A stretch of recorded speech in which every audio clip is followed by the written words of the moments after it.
ይህ አዋዜ ነው። ታላቁና ተወዳጁ አትሌት ኃያሉ ኃይሌ ገብረስላሴ ለኢትዮጵያ አትሌቲክስ አፍቃሪና ደጓሚ አባቱ ለነበሩት ሌጀንደሪ አቤሰሎም ይደጎ ቀብር ላይ ለመገኘት ሲል በዛሬው ዕለት በስኮትላንድ ይጠበቅበት ከነበረው የ10 ኪሎ ሜትር የመሰናበቻ ውድድር መቅረቱን ተደማጩ ኢትዮፒካ ሊንክ ፕሮግራም ዘገበ። ከ800 ሜትር እስከ ማራቶን ድረስ ያካትቱ በአያሌ ዲሲፕሊኖች የሮጠ ከ25 በላይ ክብረ ወሰኖችን የሰባበረ ለአንጸባራቂ የኦሎምፒክ ድሉ እስኪበቃ ድረስ ሁለት ማርሴዲሶቹን በጓሮ እንደ በግ አስሮ በሌጣ እግሩ ይንቀሳቀስ የነበረው እልህኛው ኃይሌ ገብረስላሴ በዚህ ድርጊቱ አዋዜን ከልክ በላይ መስጦታል።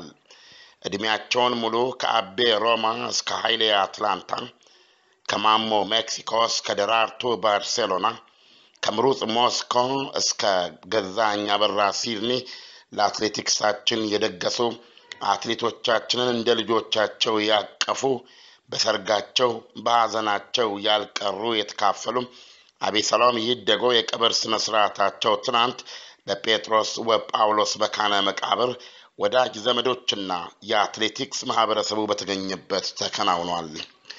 ኃይሌ ገብረስላሴ በዛሬው የስኮትላንድ 10 ኪሎ ሜትር ለመሮጥ ተገኝቶ ቢሆን ኖሮ ያለምንም ጥርጥር ከልምድ እንደምናውቀው ከፍተኛ የሆነ አፒራንስ ፊ ገንዘብ ሊያገኝ የሚችልበትም ነበር። ኃያሉ አትሌት ዓለም የጠበቀውን መሰናበቻ ከነጥቅሙ ሰርዞ ለኚህ ሀብታቸውን ፍቅራቸው ለሆነው አትሌቲክስ የሰው አባትን የቀብር ስነ ስርዓት ለማከናወን መቅረቱ ለአዲሱ ትውልድ ትልቅ ሀገርንና ለሀገር የሰሩ ዜጎችን የማወቅና የማድነቅ የማክበር ምሳሌነትን ትቶ ያለፈ አርአያዊ ተግባር ነው። በተረፈ ኃይሌ ገብረስላሴ ምንም እንኳን ከሩጫ መቅረቴ ነው ቢልም በውድድር ማሸነፍ ግን ሱሱ መሆኑን አዋዜ ይገነዘባል።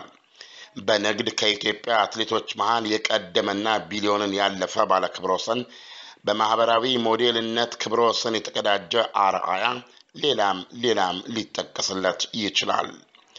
በነገራችን ላይ ኃያሉ ኃይሌ የመሰናበቻ ሩጫውን በታላቁ ሩጫ ላይ እንደሚያከናውን በኢትዮፒያ ሊንክ በኩል አስታውቋል።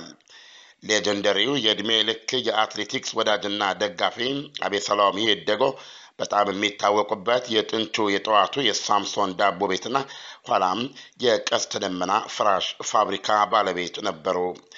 በ72 ዓመታቸው ነው ከዚያ ዓለም በሞት የተለዩት። የ3 ልጆች አባት ነበሩ። ይህ አዋዜ ነው።